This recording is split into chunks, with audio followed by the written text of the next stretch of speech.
Assalamualaikum warahmatullahi wabarakatuh. Perkenalkan, nama saya Wardiman dengan NPM 239911176.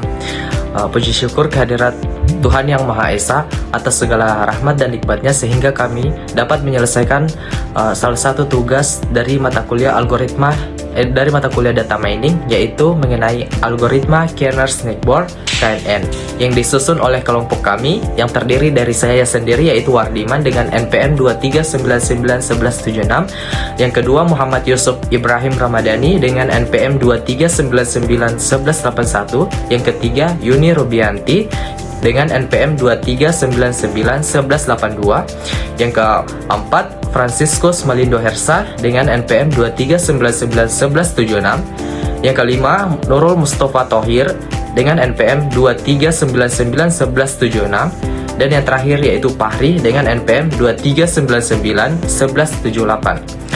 Baiklah, untuk mengefisienkan waktu, materi yang pertama akan dibawakan oleh Saudari Yuni Rubianti dengan NPM 239911182. Untuk itu, waktu dan tempat saya persilahkan. Penjelasan singkat mengenai algoritma Kernel-Snakeborn atau KNN merupakan algoritma machine learning sederhana yang mudah diterapkan dan dapat digunakan untuk klasifikasi dan regresi. Algoritma ini termasuk dalam jenis supervised learning. Baik, perkenalkan, nama saya Wardiman dengan NPM 239911176. Yaitu selanjutnya saya akan membawakan materi mengenai pengertian Kernel-Snakeborn KNN, di mana algoritma Kernel-Snakeborn KNN adalah algoritma machine learning yang bersifat non-parametrik dan lazy learning. Metode yang bersifat non-parametrik memiliki makna bahwa metode tersebut tidak membuat asumsi apapun tentang distribusi data yang mendasarinya. Dengan kata lain, tidak ada jumlah parameter atau estimasi parameter yang tetap dalam model, terlepas data tersebut berkurang kecil ataupun berkurang besar.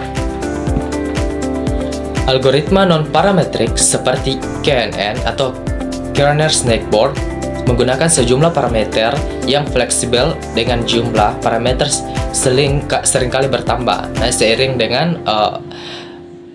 dengan data yang semakin banyak. Nah, algoritma non-parametrik secara komputasi lebih lambat tetapi membuat lebih sedikit asumsi tentang data.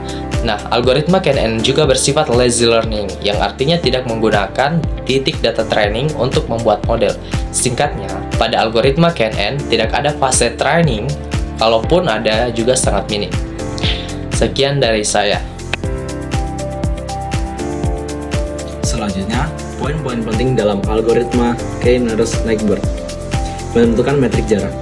Untuk menentukan titik data mana yang paling dekat dengan titik query tertentu, jarak antara titik query dan titik data lainnya perlu dihitung. Metrik jarak ini membantu membentuk batasan ketulusan yang mengarahkan query partisi ke kelas yang berbeda. Selanjutnya adalah mendefinisikan nilai K.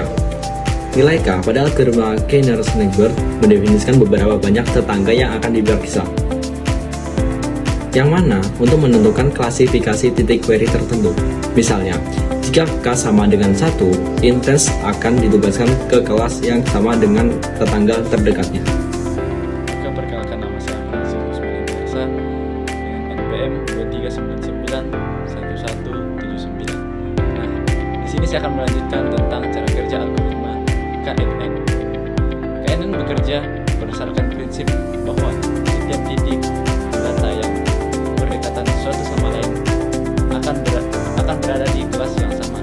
Dengan kata lain, KNN mengklasifikasi titik data baru berdasarkan kemiripan.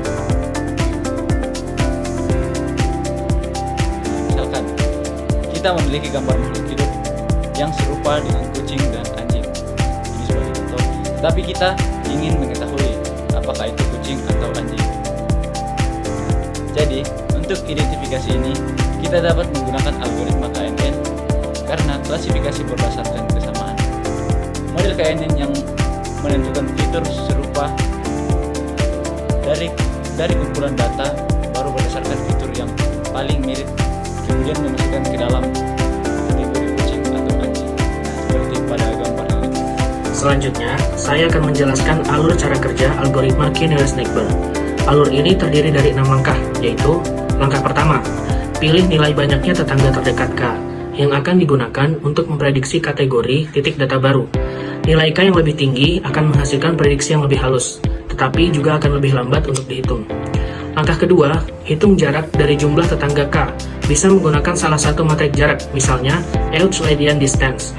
Matrik ini adalah cara untuk mengukur jarak antara dua titik dalam ruang berdimensi banyak. Sederhananya, ini menghitung seberapa jauh dua titik tersebut.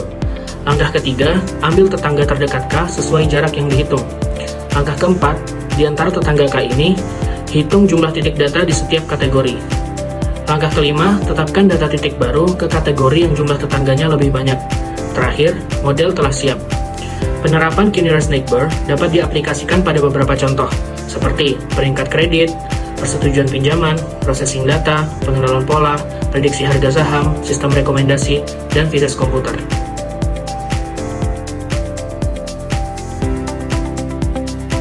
Baik, perkenalkan nama saya Fahri dengan NPN 23991178. Jadi di sini saya akan melanjutkan materi mengenai K-nearest neighbor. Pertama itu adapun kelebihan dan kekurangannya. Sama seperti algoritma machine learning lainnya, karena ini memiliki keunggulan dan kelemahan tergantung pada proyek dan aplikasinya. Karena ini mungkin pilihan yang tepat dan bisa juga pilihan yang keliru. Dan adapun kelebihannya, yang pertama yaitu mudah diterapkan, yang kedua mudah beradaptasi, yang ketiga memiliki sedikit hiperparameter. Dan adapun kekurangannya, yaitu yang pertama tidak berfungsi dengan baik pada dataset berukuran besar, yang kedua yaitu kurang cocok untuk dimensi tinggi, yang ketiga yaitu perlu penskalaan fitur, yang keempat yaitu sensitif terhadap noise data, missing values, dan outliers. Sekian dari saya. Baik, terima kasih kepada semua pemateri yang telah memaparkan materinya dengan baik, yaitu mengenai K-nearest neighbor dari tugas mata kuliah data mining. Sekiranya pada tugas kami masih banyak terdapat kekurangan, dan akhir kata saya mewakili teman kelompok saya mengucapkan Assalamualaikum warahmatullahi wabarakatuh.